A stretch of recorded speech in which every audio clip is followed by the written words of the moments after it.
The third place achieved by Carlos Sainz in the Austrian Grand Prix is oxygen for Scuderia Ferrari. The Italian side had not brought home trophies since Charles Leclerc's splendid victory on the streets of Monte Carlo in Monaco, and was coming off very difficult weekends in Montreal and at the Circuit de Catalunya in Barcelona. Even the Spielberg Weekend, up until the 64th of the 71 laps scheduled, did not seem destined for great smiles.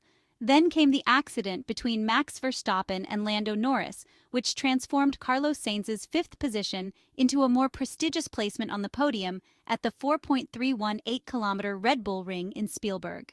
It is not a great moment for the Maranello team. The role of anti-Red Bull is distant, and now even Mercedes has positioned itself ahead. It is true, the margins are very small, and recovering them, even from one weekend to the next, is not an impossible task. But this is a discussion that applies in the direct comparison with the George Russell and Lewis Hamilton duo, certainly not with McLaren, which has chipped another 10 points away from Ferrari in the constructors' standings, and Red Bull indeed, the number one Red Bull. Team principal Frederic Vasseur's main comments at the end of the Austrian Grand Prix point to what would have been possible, a message that invites caution by drawing a scenario where the change of pace could come quickly.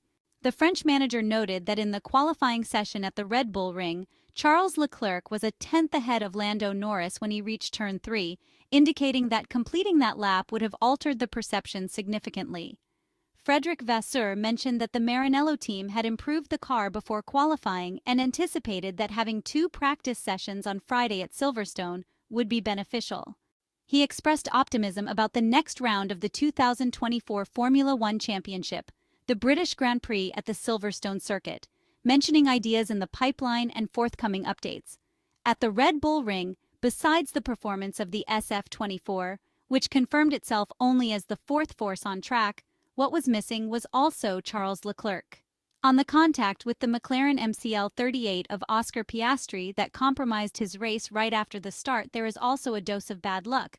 But it is true that the risks increase in proportion with each row lost in the qualifying session.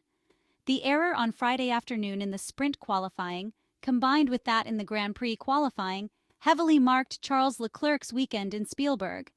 Immediately after getting out of the SF24 car, the Monegasque driver expressed relief that the race was over.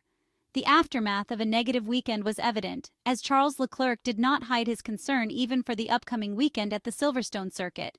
He felt it would be a difficult weekend, noting that the last 3 weekends had clearly shown their difficulties and that they did not yet have a magic solution. Charles Leclerc mentioned that there are very few coincidences in Formula One, especially when evaluating 2 consecutive weekends. He stressed the need to analyze the situation, acknowledging that while they had made a step forward, there were still other limitations that needed to be examined to try to eliminate the problems definitively. What is really annoying for Ferrari fans is that on the day when Max Verstappen and Lando Norris were playing bumper cars, the Maranello team was not able to take advantage and secure the race victory. Granted, they only had one car to try with, but Carlos Sainz is an excellent driver, equipped with tactical intelligence to last the distance and a sense of restraint to always have the car ready at the decisive moment. But this time, the car was not there. Or rather, those few hundredths of a second difference in the qualifying session to Mercedes' advantage became an insurmountable obstacle for Carlos Sainz, and George Russell was able to prevail in the Austrian Grand Prix. After the miracle of Monte Carlo, the Ferrari that should have dominated has no longer been there. It has no longer given fans exciting moments and reasons to celebrate. And Mercedes, which seemed to head for a secondary role in this 2024 Formula One Championship, has consistently scored more points than the prancing horse since the Montreal round in Canada, thanks to the famous aerodynamic upgrade packages, which some believed would only benefit Ferrari, under the illusion that rivals would wait for them. The most convincing performances have come from McLaren and Mercedes, as well as Red Bull. Frederic Vasseur knows this situation well and does not deny it, but he still has to keep up the morale of a team struggling to believe what is happening to them. It's one thing for Red Bull to dominate regardless, but Mercedes, deprived of dozens of technicians who have emigrated elsewhere, has still managed to raise its head, and McLaren, which does not have an enviable economic situation like others, continues its climb to the top with performances that leave everyone speechless, because they are proving to have the structure, the team spirit, and the sense of belonging. Ferrari began the ongoing season as Red Bull's closest challenger, but the Italian Marque has since been unable to maintain that momentum in the development race. However, team boss Frédéric Vasseur is not concerned with Ferrari's sudden regression relative to the competition, and is convinced the car is more competitive than it showed in Austria. When asked about Carlos Sainz and teammate Charles Leclerc's contrasting views on Ferrari's immediate issues, the French manager responded that the term issue is a big one. The French manager noted that even when you achieve pole position or win the race, there are always issues with the car. If there are no issues, it could signal the beginning of the end. He mentioned that they made significant changes to the car between Saturday morning and Saturday afternoon, which improved its performance. They adjusted some weaknesses from corner to corner, and overall they were competitive. Frédéric Vasseur believed that having FP1 and FP2 in Silverstone would be helpful, especially if the weather is good, to conduct a sanity check on everything. Despite being far from its main opponents in the race, he did not feel negative about their performance and had the sense that they could have achieved more. Ferrari, on the other hand, is absent, has slipped back, and today is the fourth force on the field. In the Austrian weekend, Ferrari resembled the Italian national football team, which was eliminated by Switzerland in the Euro 2024. Devoid of ideas, determination, and motivation, resigned to a secondary role that clashes with its motorsport history. Okay, let's console ourselves with the podium secured by Carlos Sainz, the driver who currently does not know his own future. But without the crash between the two in front, he would have been fifth, a more fitting position for him in last weekend's Ferrari SF24. It's a pity, even though Sunday's race will only be remembered for the duel between Max Verstappen and Lando Norris, which we will see for years as the Formula One ad signed by Gilles Villeneuve and René Arnoux.